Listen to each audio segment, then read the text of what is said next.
دوره تمام شد و ما امروز شاهدیم 4 تا گروه کلاسشون تمام کردن. از بچه ها سوال میکنیم زبان فارسیشون چطوره، چرا دوست دارن، چرا انتخاب کردن. فکر میکنم فرهنگ ایرانی خیلی جالب است. زبان فارسی واقعا عشق من خیلی فرهنگ و ادبیات و زبان فارسی دوست دارم،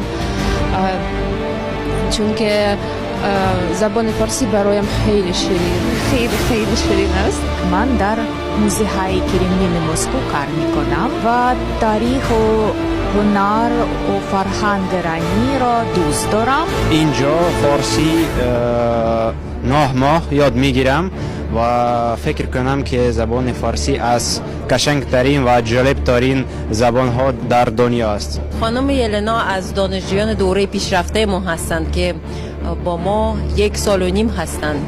اول در سطح مقدماتی من استادشون بودم و ایشون هم پزشک عفونی هستند، به بچهای ایرانی درس میدهند در دانشگاه دوستی ملل و به ادبیات فارسی خاص شاهنامه فردوسی و خیام علاقه دارند و امروز واقعا افتخار میکنن برای ما یه شعر از خیام میکنن. ابر آمد باز بر سر سبزه گریست، بی باده گل رنگ نمی باید زیست. این سبزه که امروز تماشاگاه ماست، تا سبز خاک ماست و ما تماشاگاه کیست.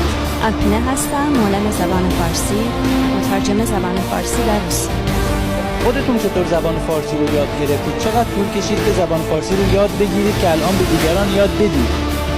من توی دانشگاه روابط بین‌الملل مسکو یعنی MGIMO درس خوندم طی 4-5 سال و همین الان درس